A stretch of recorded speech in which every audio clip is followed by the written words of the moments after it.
So the topic is workplace engagement and burnout, and I think we have an amazing world-class panel to talk about both aspects. So I think the first thing we should do is prove that, and I think we do that by having each person just introduce themselves and say your interest in the area, your experience in the field. So why don't we start with that? Dr. Nicole Forsgren. Okay. Hi, I'm Nicole Forsgren. I am doing research and strategy, leading the DORA team at Google right now. I have been leading, I think, what are the largest DevOps studies to date. I've been doing the State of DevOps reports, and I wrote the book Accelerate. And I think some of my interest in the area started really kind of originally when I was an engineer at IBM, right? And for the longest time, we were doing what we kind of started calling 7-day forced marches. I'm not sure if, I'm seeing some nods in the audience. For so long, we had to kind of push through and power through this unbelievably difficult push through hardware and software and firmware updates, and ended up taking 2 or 3 years. And it ended up taking this huge toll, and it was much more than just exhaustion and overwork, right? It ended up taking this personal toll on so much of the people there, and then bleeding over into their personal lives and their family lives. And then as I went to get my PhD and then studying what we now call DevOps, right? There was this promise of it, if we change the way we build technology and we change our technology and our practice and our process and our culture, that it can also, not only make our organizations better, right? It's not only a capitalistic thing, it can also make our lives better. I wanted to do the researchy thing and also study it and see if the numbers also back up the story and the intuition, and that's kind of how I ended up including that aspect of it in my research. Spoiler alert, it's true. And it showed up in the 2015? I think 2015, 2016, I think most of the research until up into including this year. And in 2019, we included a couple additional measures as well. Awesome. So the first of the 3 PhDs on the panel. Thank you, Dr. Forsgren. Dr. Maslach. Okay, well, I am a professor of psychology at Berkeley for my entire career. And I stumbled upon burnout as an issue and a topic when I was interviewing people out in the field on other questions relating to their job. And they would answer my questions, and then they would say, this is confidential, anonymous. And I said, yeah, and they say, can we talk about something else? And then they would start describing other experience they had at work. And after a while, I noticed a kind of a pattern and a rhythm. I was getting the same kind of story that people were talking about, and they didn't have a name for it. And then I'd ask them things that related to psychological or sociological concepts or something.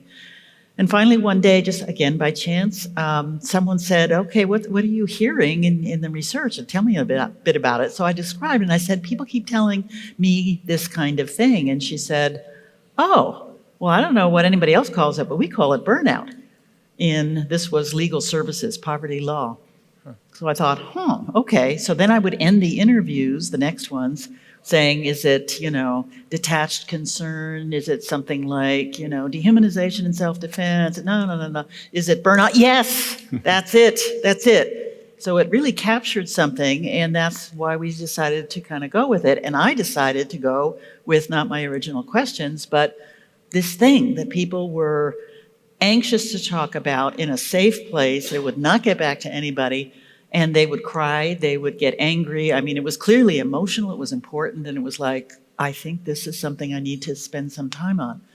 So I've been doing research for many years, and in the 90s, my colleagues and I were interested in, we're facing different sort of challenges, like people didn't want you to come in and do work and gather data about burnout and other things in their organization, because they thought they might get sued, and there's a litigious society we've got going, and other kinds of things. It was the rise of positive psychology. Let's look at good stuff as well as negative stuff.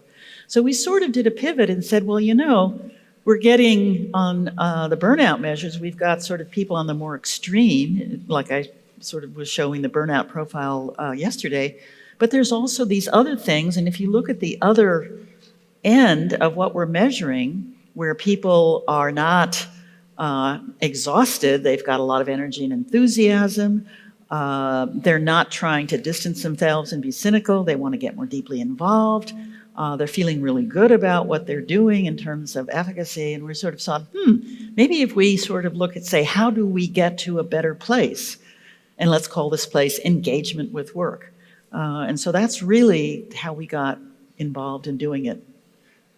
Fantastic. Thank you, Dr. Maslach. And though Dr. Spearman, but who is the closing keynote today and someone who's influenced my thinking so much over the last decade? I think that's kind of the realm that you've been living in, right? In terms of dynamic learning organizations that engage people. So tell us about that.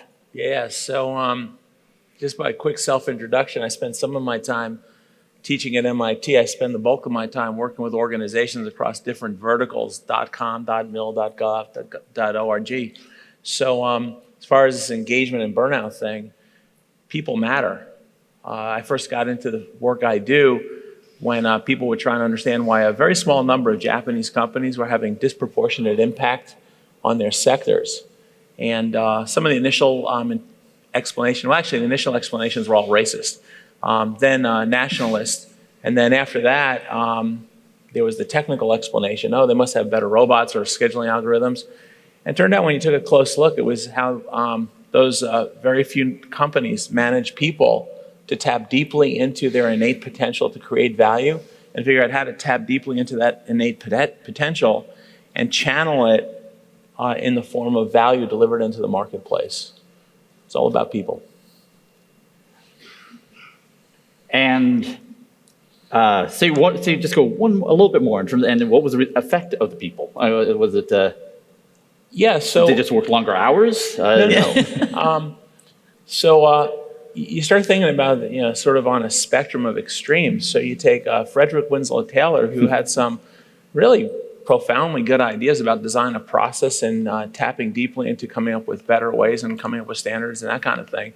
So you have Taylor, which I'd say he was about 50% a genius and 50% an outright pig. Because if you read his stuff in the original, you have this guy talking about all this very rationalist approach towards studying the things we do and delving deeply to find insights to do it better.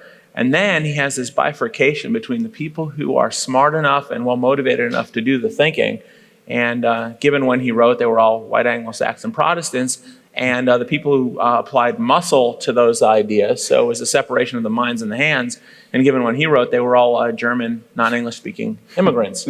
And so Taylor was right about the importance of studying something to understand the problems you have, diagnose the cause, and come up with corrective action. Like I said, he was kind of grotesque in his view of the other. Now, what you found when you started looking at these companies that had started just, like I said, having disproportionate impact on their sectors and on their markets, they accepted the rational side of Taylor in terms of the need for continuous, ongoing, deep, broad study of a problem space. But they rejected entirely his sort of non-democratic ethos that there's the thinkers and the doers, and said, well, if you've got an organization where dozens, scores, hundreds of people show up every day, engage the minds and the hands and the hearts, you'll get the better outcome. Awesome. And so I understand that you had a 30-minute interview with outside. In fact, how did that? I've heard all of you say it was an interesting half hour. I mean, could you reflect in no particular order, like any impressions or reflections on that? Whoever wants to go first. Oh my gosh. Recreate that excitement, that buzz what made kind it of thing. We jumped in on all sorts of things. Yeah. I think one of the things that we were getting sort of, really interested in talking about was to be thinking about this again, not just as individuals, and there are people who are engaged and there are others who aren't or can't be, or, all of that kind of thing, that we really need to, again, think about it in terms of the context and the environment that people are in. And how is it that we actually work together, manage people, inspire people, help people, so it's a very much social environment where the engagement is not just something you have all by yourself and you're sitting alone in like a, monastic cell.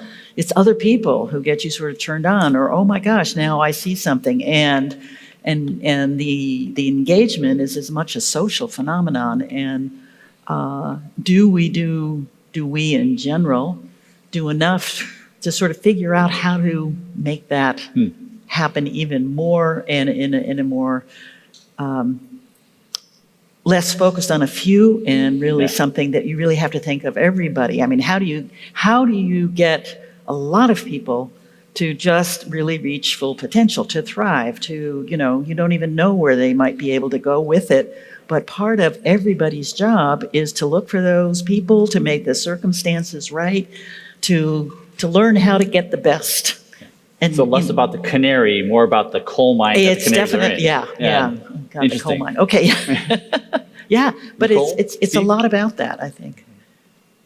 And you were talking about, again, the management issue of not being taught how to manage to do these things. Right. So it's funny. So there's this talk about burnout as an actual phenomenon and how to deal with people who are suffering burnout. It seems to me it'd be more productive to deal with the conditions that created it in the first place, because trying to repair after the fact, you've already not so good, right? Because hard. Yeah. One of the things you come to appreciate, materials don't have elastic deformation. They have plastic deformation, and they have history.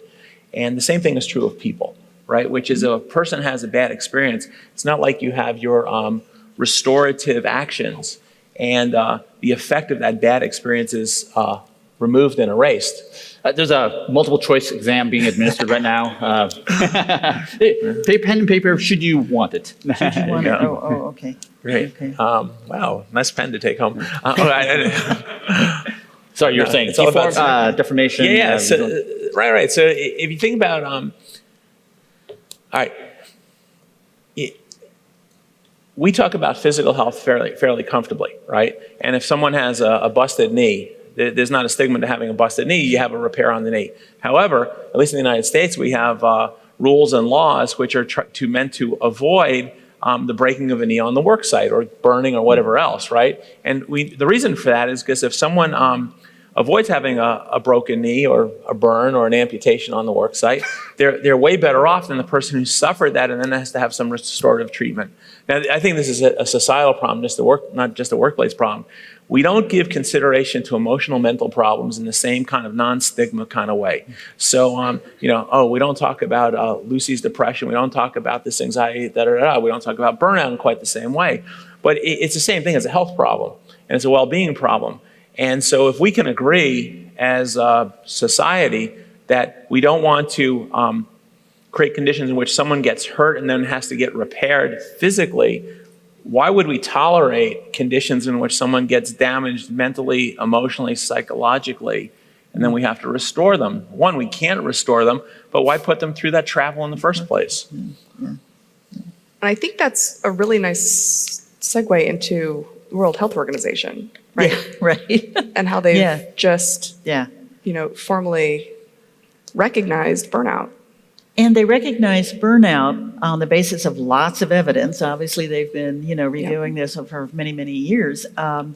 But they got it right by saying it's not a disease, it's not a medical condition, but it's an occupational, they said phenomenon, experience. Or hazard. Or hazard, right. yeah. Right. That can happen, that will have health implications, and that people will be going to health providers, among others, to try and get some relief for this. So They identified it as, a response to chronic stressors, and it has the three components, of the exhaustion. And I think they so forth. explicitly say Yeah. chronic workplace stress. They said chronic workplace Yep. stressors that have not been managed successfully. And some people were kind of, oh my God, that's so vague, about management, da da da da. And I'm Except saying, for those of us in it. Like, since when is chronic workplace stress vague? yeah, Like, I know what that feels like. yeah, yeah. So the chronic, but anyway, what I'm saying is when they say not managed successfully, they left it open for how people, how organizations, how teams, how anybody, groups or whatever, might think about how do we manage this? How do we change, so we don't have this as the chronic everyday kind of experience? How do we fix, repair or whatever? So I think with World Health, rather than narrowing it, they actually kind of opened it for a lot more, for me, ways of thinking about this kind of thing, and which I think is good. I don't know when World Health will get to engagement, as Well, in they'll fact, see that it was in actually the going to be same my next way. question. I mean, but let's put it in front of the center. I mean, I think one of the genesis of this came from my co-conspirator, John Willis. If I could turn my head, maybe I could see Yeah, him yeah. wherever he is. Yeah. Oh, there he is. Excellent. Okay. Hey, John. I mean, this feeling, but that really, or this supposition that engagement and burnout are diametric opposite places on the pole. And is that true? I mean, is it fair to say that on one extreme you have extreme conditions of all the things associated with burnout, and on the other side you have an engaged workplace? Yeah. And maybe just to make it even more concrete, one of the things that I got out of yesterday that I just was just probably one of my biggest takeaways from yesterday was to say very concretely, it has been well known for hundreds of years that for great organizations that succeed economically, it's about workplace engagement. It is about customer satisfaction and cash flow, right? And if you master those three things, the rest will come naturally. So wouldn't it be great, right, if we could associate all the bad things about the workplace with burnout, and then associate all the positive things that we want with employee things that we call employee engagement. Yeah. So I would love your expert thoughts. Well, I think part of the challenge, because there hasn't been as much work for as many years on engagement, but the challenge, and we saw this with burnout as well, is that people use the same word to mean different things. And so part of the things were like, okay, what does it mean exactly? I mean, if you talk to Gallup, you're going to get a different definition than if you talk to Wilmar Schauffele and his group at Utrecht, who developed an engagement scale. They don't have the same signifiers. They don't measure it in the same way. They make different assumptions. And I'm just picking on two, and I don't mean to pick on I'm just whatever. curious here. Can you raise your hand if you have some sort of employee engagement instrument, on some sort of regular basis?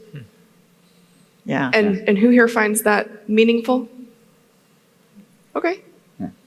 Some do, some don't. Actually, let me even ask a more pointed question. How, for those of you who raised your hand, how many actually pay attention to those scores and use that to actually inform decisions that you make? All right, so that's your audience. So Yeah.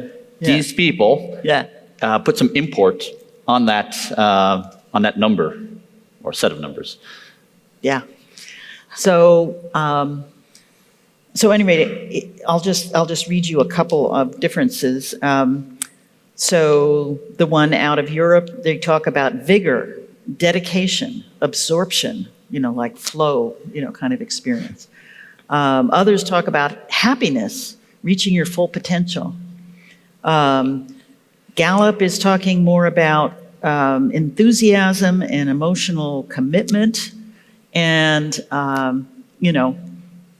we were talking about sort of the reverse of burnout. We were talking again about having some energy and enthusiasm, deep involvement, and a sense of real efficacy and competence. And that was what we were looking at. Well, they're all positive, but they're not always the same thing, and that's part of the issue. One of the things that I would point out when I talk a lot with managers and management about engagement, One of the things they really like about the Gallup definition is this concept of discretionary effort. And engaged employees who score high, they say, put in discretionary effort, which means they will do more work than they're supposed to, and I don't have to pay them any more. This is getting more for less.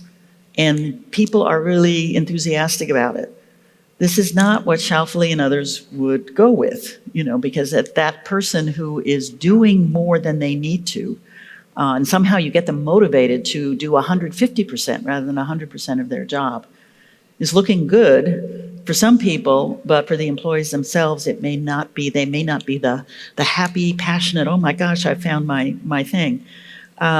So those are some of the kind of differences that come out. I'm not saying one is worse or bad or, better or something like that, but you're not always speaking the same language when you talk about engagement and what does it mean and why are you finding out if you have engaged employees. The other point I would just make is that it's interesting how in general, every year when you look at different groups saying we're measuring engagement, it tends to hover around 30% of the workforce. Maybe a little bit more, maybe a little bit less. And so my question always is, and I find that, if we do an entire sample and I sort of divide it up in those 5 profiles like I was showing, that profile that's engaged is about 29, 30%. It's like a third, of what you're getting. So of course it begs the question of what about the other 70% and what's happening there? And again, different definitions, different ways of looking at it will come up with different ways of sort of categorizing what that is. Just to pick on Gallup again, because they do this a lot as a business, you've got engaged, and you've got, what you get is 3 types of employees: the engaged ones, the not engaged ones, and the actively disengaged ones. Those are the 3 types. And usually it'll be around 30% engaged. It might be half that for the actively disengaged. And of course, I'm thinking, are you talking about the burned out ones or, maybe something else?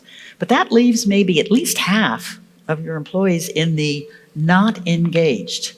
And the way Gallup talks about them is that they are satisfied, but, not fully engaged.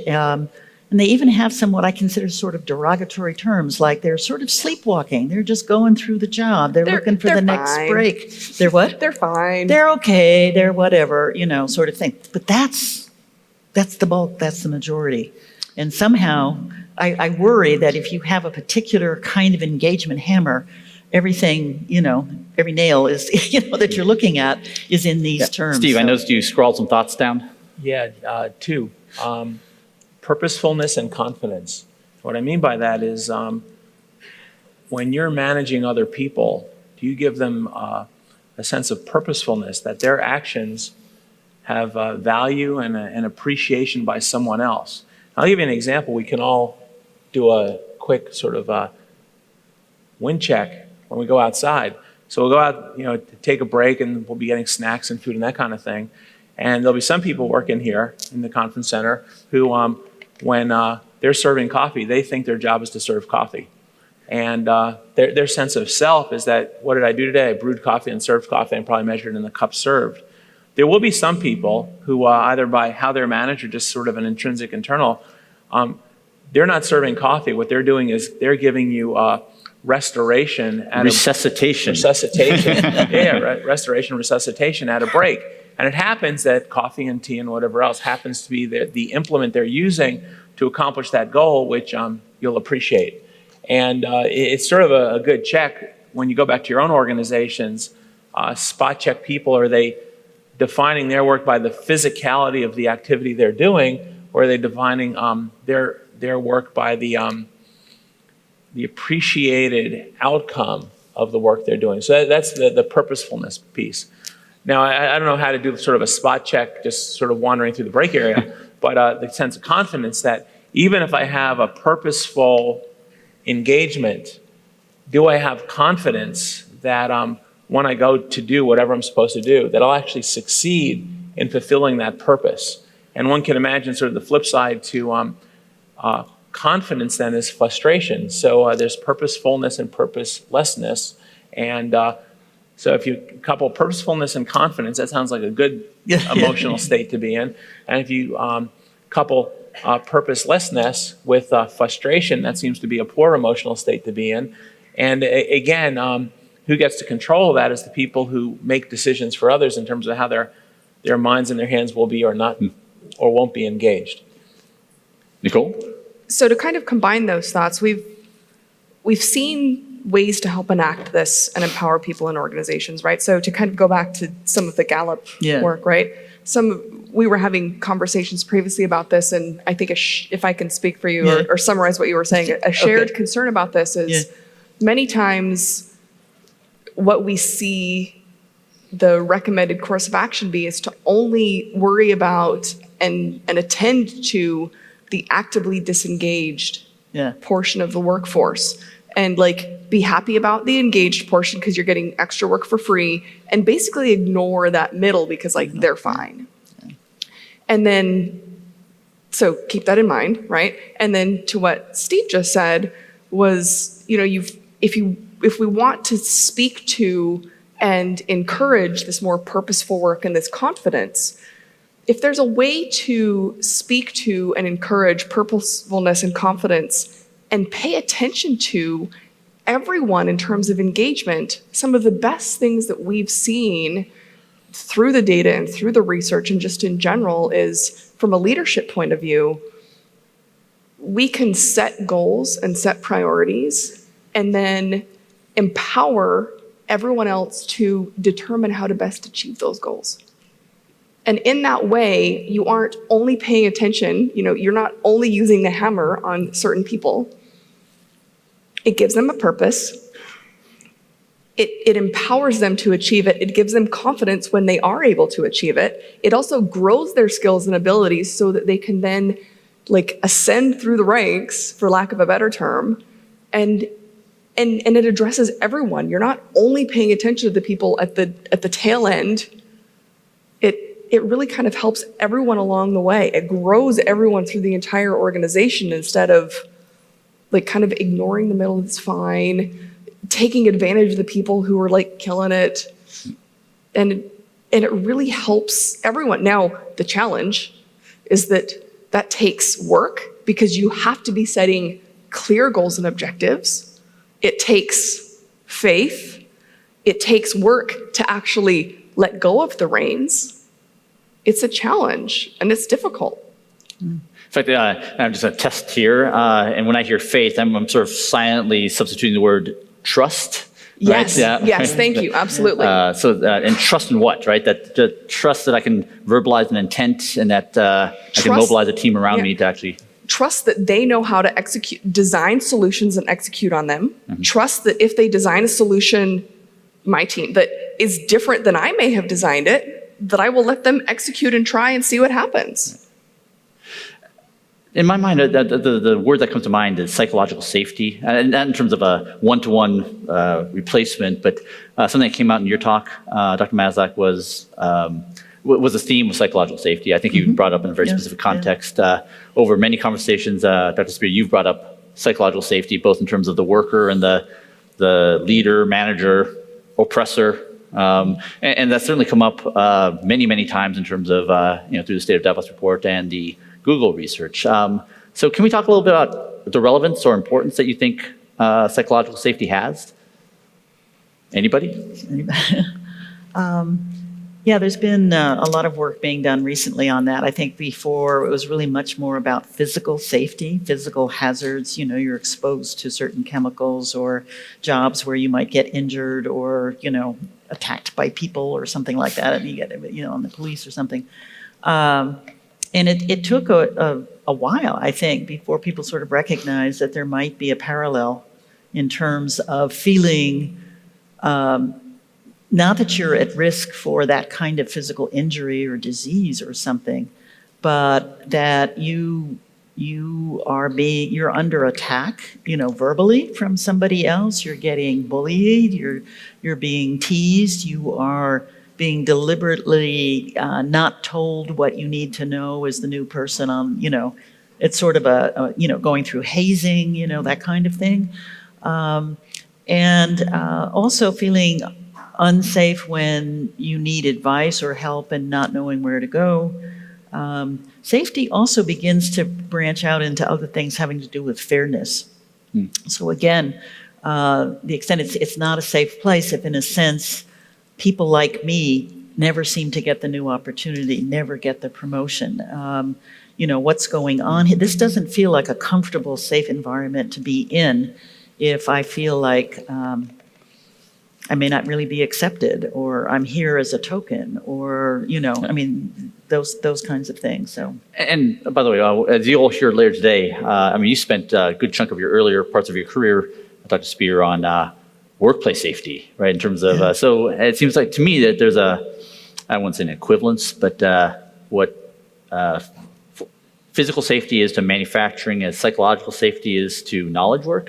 Question mark. By the way, that's very clever. I think it's very smart. And that didn't come from me. That actually came from Raj Fowler. I thought that he said it to me. I'm like, wow, that's amazing. Is it potentially true that, as a sense of physical safety is as important in manufacturing as psychological safety is to knowledge work?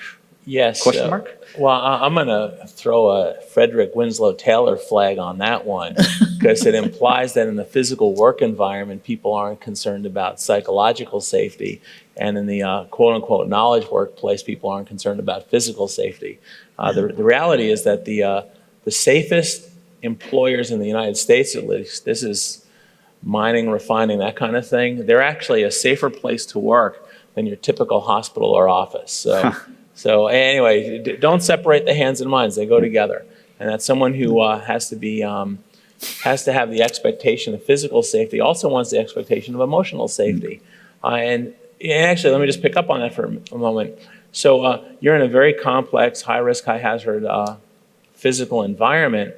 If something goes wrong, how is that approached? Is it, Gene, you did that wrong. You created that defect. You created that hazard. Or a defect occurred. You happen to be part of the circumstances, but there was a lot else going on when that occurred. So were you the cause, or were you swept up in a set of conditions which collectively we can come to an understanding? And in fact, because you were the person swept up in those circumstances, we don't need to blame you. We need to tap into the experience you had, because you have a subtlety and a nuanced understanding of what occurred, which the rest of us lack.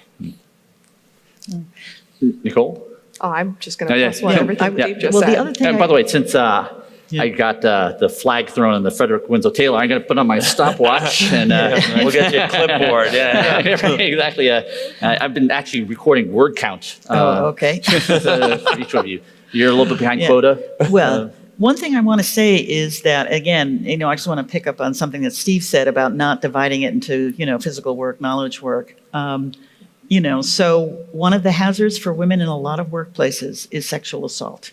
And this can happen, if you're, in the fireman's crew or in the mining or the, thing, or if you're a knowledge worker. And having to deal with, those kinds of things that, doesn't make it safe for you to work there, because you really don't know when you're going to get hit on in a way that's not good. And so, again, I think we need to be thinking about psychological safety more broadly for all kinds of people in all kinds of work. No, that's right. Knowledge work. What do you call physical? What's the false duality? You got accused me of having? A human being shows up at your workplace. To say that in some places they check their mind at the door and show up with their body. In other places they check their body at the door and show up their mind. That doesn't see. That's right. Exactly. So how about specifically? What are things that you think we can do? So this is a group of technology leaders. What are the specific recommendations you would have for, to make the workplace a better place? Y'all spend your day looking for bugs, right? You do. You have these very, very complex technical systems, and you spend all day looking for bugs that'll compromise the performance of those systems. And all we're saying is do the same thing. Step up one or two layers from the devices you're designing, building, managing, and look at the social overlay on top of those. And there will be bugs there. And they're evident in many of the ways that were described here. Lack of engagement, frustration, wear and tear, on and on. And just like the technical bugs deserve attention and are fixable, the social bugs also deserve attention and are fixable. And that's actually a sort of a very positive view of all this, because the alternative view is the people with whom I work suck. And they're just a bunch of whiners and crybabies and namby-pambies or whatever else it is. And those bugs are just inherent. It's just sort of a force of nature that those social bugs exist. I don't accept that premise. The alternative premise is that's just right now an under-design, under-management of a very complex, dynamic system. And if we can recognize those bugs, then that's a trigger. I guess I should say, if we see those problems, then we can diagnose, disform, and solve those problems. And if we solve them, we can raise the level of the system overall. It reminds me of that quote from General Stanley McChrystal's book, right? Team of Teams. The team is usually the boundary of where everyone else sucks. Right.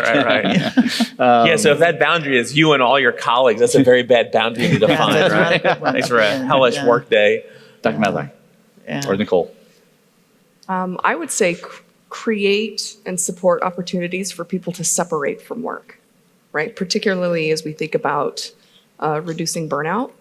There's a lot of good research that shows that anytime you can just get a break from work, like you mentioned yesterday, right? So that can be physical breaks, that can be psychological breaks. So as leaders, we can set the example for that. Sometimes we have different schedules where we leave, we go pick up our kids, or we just leave, and occasionally we can send emails at night. My own manager has had a fantastic example of occasionally I will get an email late at night that will explicitly say, by the way, this is not urgent. Please do not feel the need to respond to this now. And then we'll have the email, right? Or we'll not send them at all. So definitely setting that example. And I've tried to do the same with my team. And then, making sure that you, for yourself, also create time, nights, weekends, vacations, because the better we are at creating that separation, the better we do at recharging. So, Steve, like you said, we do this thing at work where we try to make sure that we do this physical, avoid physical breaks at work. Just like when we physically work out, right? We need to physically rest. We also need to mentally rest. Another thing that I guess I would say is that part of being engaged with your work is that other people recognize you for being engaged and having ideas and having some possibilities to contribute. So employees really, in a lot of places, will really begin to, pick up and get more excited about it when they have opportunities to actually talk with the managers and the CEO, and that old concept of walk-around management is alive and well. I see it all the time. I'll see things in organizations where people are complaining that they're not getting money to deal with these different kind of problems, and they're, arguing and finger pointing, and it's their fault and it's your fault, and what's the, and then someone comes down and actually walks the floor for the day and then sees what the problem was that they were screaming about and was like, oh, yeah, sure, we could do that. And it was like, you could have just asked, several weeks ago, and people would be able to say, we've got a problem here. How could we, could we get the funds for it? Is it okay if we just change, certain kind of processes? But what I hear often is people saying, I've worked hard, I'm doing good work, people, I'm getting paid and all this kind of thing. And yet all of a sudden, some big change will come that really affects what we're doing. And nobody ever came and asked any of us who are the core engineers working in this unit whether this was good or not, or had unintended consequences, or, are we on board? And so it's like, just having sort of some basic respect, which saying people, if you've hired them and you think they're good and you want them to even get better and more engaged, spend time listening. Actually get some ways in which they feel they are participating, they are contributing. Doesn't mean everything they come up with is what you're going to do. It may be lousy ideas. I mean, sometimes, and sometimes they're good. But just having a way in which people feel, I can contribute. I can have a voice. And if you're going to then recognize somebody for some kinds of things, you have to have gotten to know who they are and what they're doing enough that they know that you really understand what they here's, I guess, contributed. what I'm finding myself a little agitated about is that, I think there are known characteristics of what creates greatness, right? We spent 6 years studying specific attributes that predict performance, whether it's psychological safety, using the Western model, what have you. You've studied for decades, empowering the frontline worker and creating the supportive systems. I mean, I think we can get to a far more precise set of guidelines, rules, or something, right? That's we can be very specific about things we believe or have proven enable engagement, performance, help get away from burnout. I mean, can you speak to that? To bring your experience to bear? I mean, I think you have some ideas on that, right? No, sorry, that is Steve and Nicole. Okay. Nicole go first.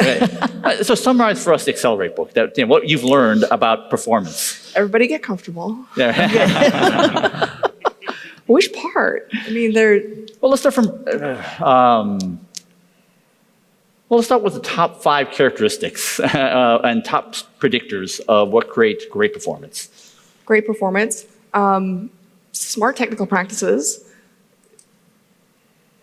like good foundations in terms of practice and process, like do the smart things that come out of Lean Cannon. Make sure you invest in a good culture that is grounded in psychological safety.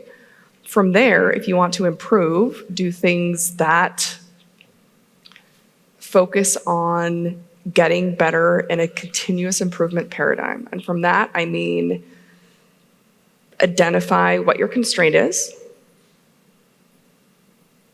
get better at that constraint, and rinse and repeat, right? With lots of feedback in the system. With lots of feedback in the system, involve the whole team, but really that psychological safety is going to be key because that's the only way you're gonna get feedback.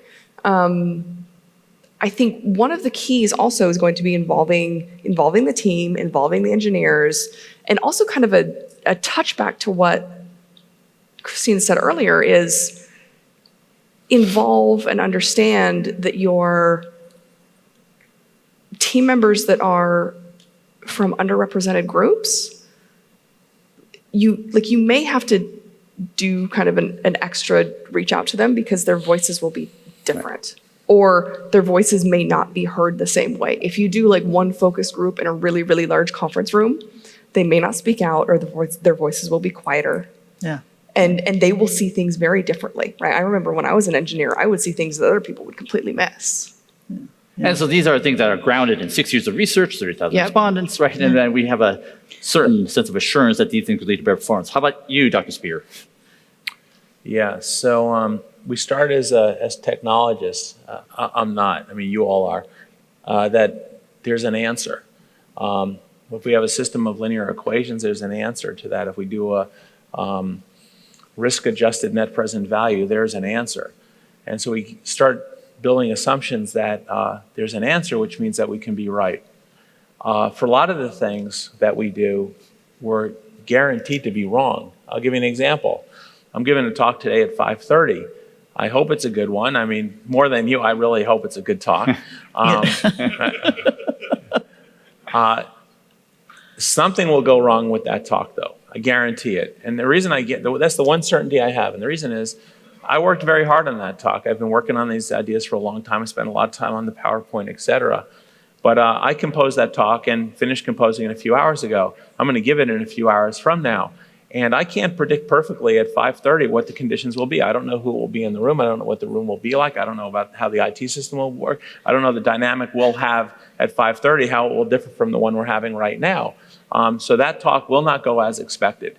Now, that's just the human condition, because anytime we design something, plan something, prepare for something, we like to think that we're doing it with this great precision, like solving a system of linear equations. But in fact, all we're doing is guessing. Now, it may be a wide boundary or a set of narrow boundaries in which we're guessing, but we're guessing. And we have to come to accept that in situations, which is most situations, we're constantly guessing. We have to accept that things will go wrong. And if we accept that things will go wrong, then that really behooves us to get the feedback early, often, clearly, aggressively, as to what's going wrong, what's surprising, and correct on that. And I think if we take up that habit of recognizing that we're always going to be surprised. But that surprise is useful because it's feedback to tell us what in our prediction was wrong, then we can correct. And if we reject that and we say, oh, no, I'm going to predict now for 5:30 later, and I'll accept no feedback, then for sure we're going to fail. Because reality will overcome our predictions. If I may, I would also like to point out how similar our answers were. So if any of you have ever been to one of my talks, I hate maturity models. They're dumb.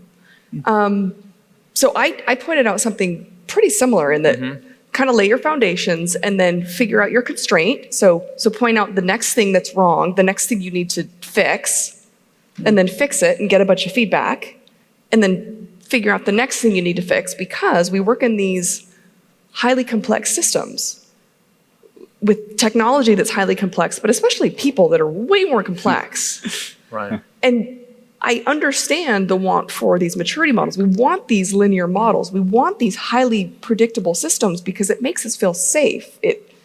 I really want things to be predictable. I want this path in front of me with these steps, but we really do just need to figure out the next step ahead. We want this hypothesis and this guess, and we should move toward the next step, but we can't have 5 to 10 steps ahead or 5 years ahead. We just need to take the next best step. And then go. And the thing I would add to that is that sometimes it's not really the best thing to say, I have to figure out the next step. Sometimes you want another step in there where you're saying to people, okay, here's the kind of issue we're facing, and I'm hearing some stuff from you.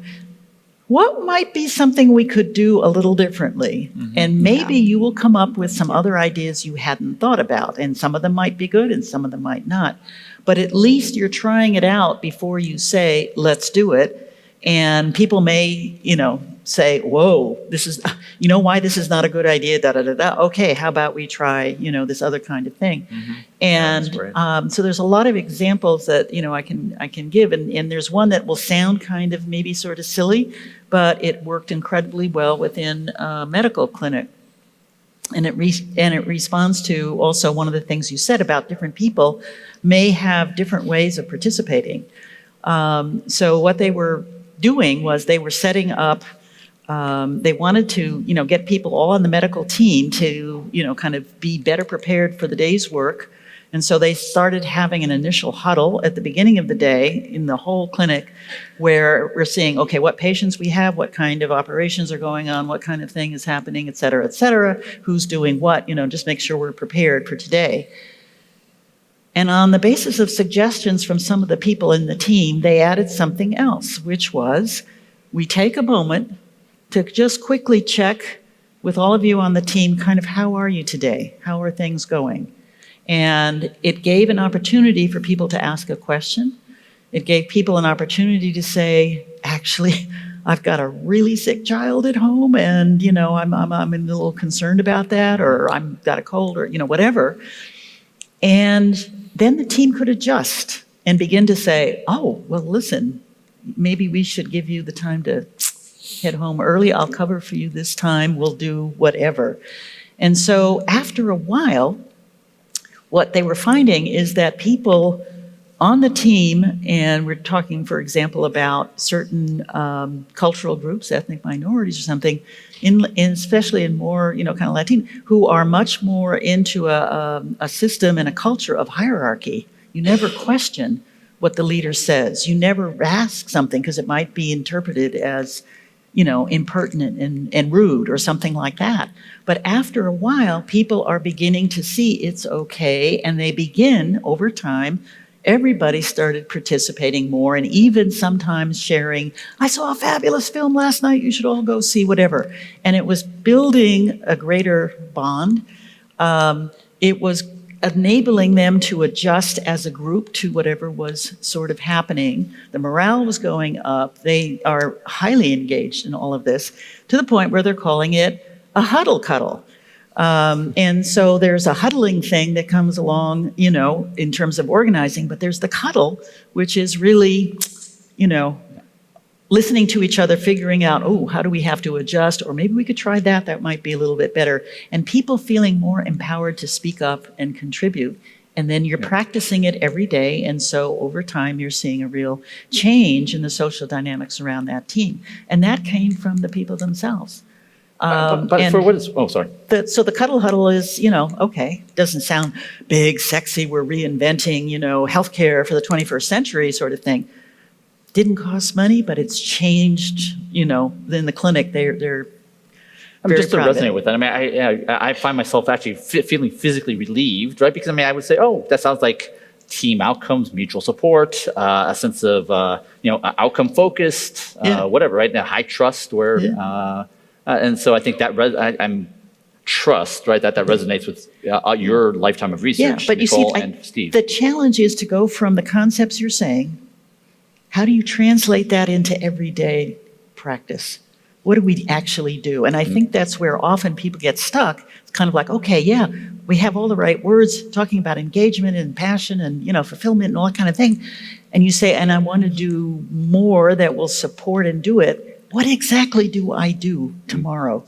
Or what should we come up with? And I think that's that sort of, how do you translate it into everyday actions? In fact, just my assertion here, I think you're surrounded by a community of people who are pioneering those practices in large organizations. Yeah.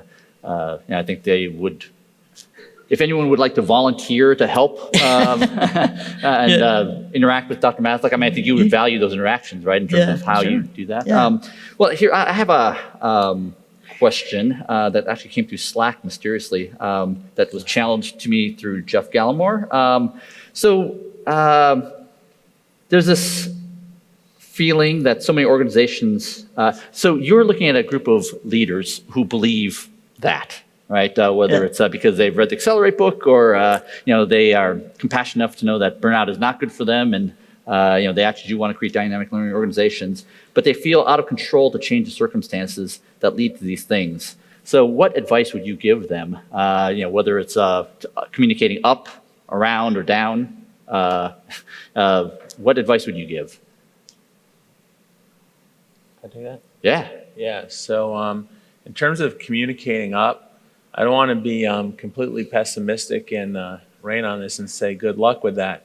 But There is no help coming. There's no cavalry coming. I know. You're on your own. But my suggestion is start down. You have a span of control or influence where you can affect the microenvironment over which you have control and influence as to how it behaves. And we've had this repeatedly with clients where we go in and we're aggressively unambitious on our starting point because we want to get a test of concept moving into a proof of concept of a different way of behaving and acting and believing. And when we get that proof of concept, scoring much better on every dimension, quality, productivity, happiness, whatever else it happens to be, then you have the ability to affect outward because you have people who are looking over and saying, hey, what are you doing different than what we're doing? I'd like to try that too.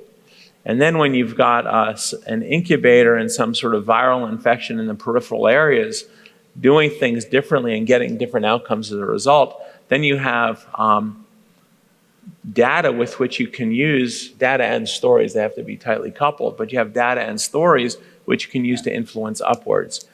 To start in this direction may be difficult to do. I love that. So you guys are creating the pockets of greatness that can be very contagious. I'm going to go to you for next, Nicole. Yeah. Any advice? I would say the same. If you can start with your own team to kind of get that momentum, I've seen going up work once or twice, but it takes inordinate amounts of energy. Yeah, or a really unusual up. Right, You're right. exactly. I That's mean, already like you have to have predisposed. a pre-existing almost partnership Yeah. already there. Yeah. And if you don't, you need to think about how you begin to create that, Yep. you know, in Yep. some sense, Exactly. and how to make that possible. Yeah.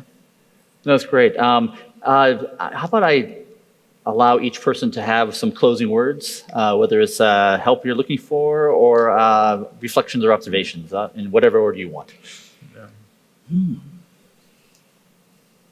Oh, since I speak later, I have a lot of time to ask for help, which I need a lot. But just as I just want to pick up on something the doctor said earlier about soliciting and hearing voice. The advice is don't compress variety unnaturally to unnecessary consensus. The reason you have variety of opinion is because you have a situation which no one well understands. That's why you have a problem in the first place. And that variety of opinion reflects different perspectives, different understandings, which, if entertained, will allow you to synthesize an understanding of the situation and the construction of a corrective action much better, much richer than if you rush towards a single point of view too early. Nicole, Christina? Yeah. I guess I keep coming back to sort of an image, you know, in my head of things that thrive and bloom and grow. And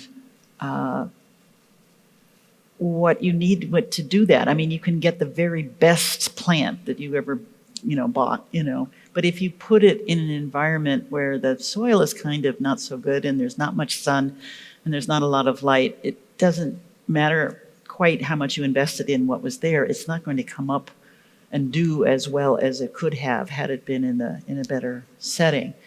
And so, as I say, with engagement, it's not just about the single plant. It's actually about the whole garden and the way in which a lot of that sort of depends on and interacts with and gets inspiration and encouragement and stuff, not just from people at the top, but people from either side and people below, so that, you know, you're building more and more channels in which people can feel that they actually are contributing in little ways, not just big ways, and being a part of that and being committed. And therefore, when there's a big challenge ahead, they're ready to go. But you have to have done that prep work to make people feel that, yeah, I am a part of this and I have something to contribute. And what are the ways in which many of us in different kind of positions can help foster that? I, you know, would really love to see a lot of thousand flowers blooming. So, Absolutely. So that really makes me think about some of the work of one of my colleagues, Jay Gooseby-Smith, on inclusion, right? I love what you said about flowers and blooming, and without good soil, then no one can really bloom, yeah. right? And so I guess, I think I would like to encourage all of us to help amplify the voices of everyone, and in particular, underrepresented groups, particularly as we try to think about encouraging engagement throughout those in our organizations and kind of watch out for each other. I think this came up earlier in our interview when we think about burnout, and sometimes people who are burned out we don't necessarily see because we think it's unsafe to speak out, so we all put on a brave face. So think about how we're kind of peers to each other or friends to each other, so look out for each other, and then also kind of amplify those voices for anyone who's underrepresented amongst us, in particular, people and women of color in our field. Great. Well, thank you for this great panel. By the way, I've been waiting the whole hour to sort of crack this joke, but I couldn't figure out how to get in, so I'll just tell it because I don't want it to go to waste. I was thinking about the Here is Jean's joke. coffee Okay, servers, go. and with purposefulness and confidence, I think I can really do a good job by resuscitating attendees by like putting amphetamines into the drinks, and I feel like that will actually help. The organization achieve its goals. I mean, it could be your new life calling. It could be, yeah. Right. So I'll see you on a coffee, and I'll be eagerly waiting to see how effective I was. Thank you so much, Dr. Spear, Dr. Maslach, and Dr. Forsgren. Okay, thank you.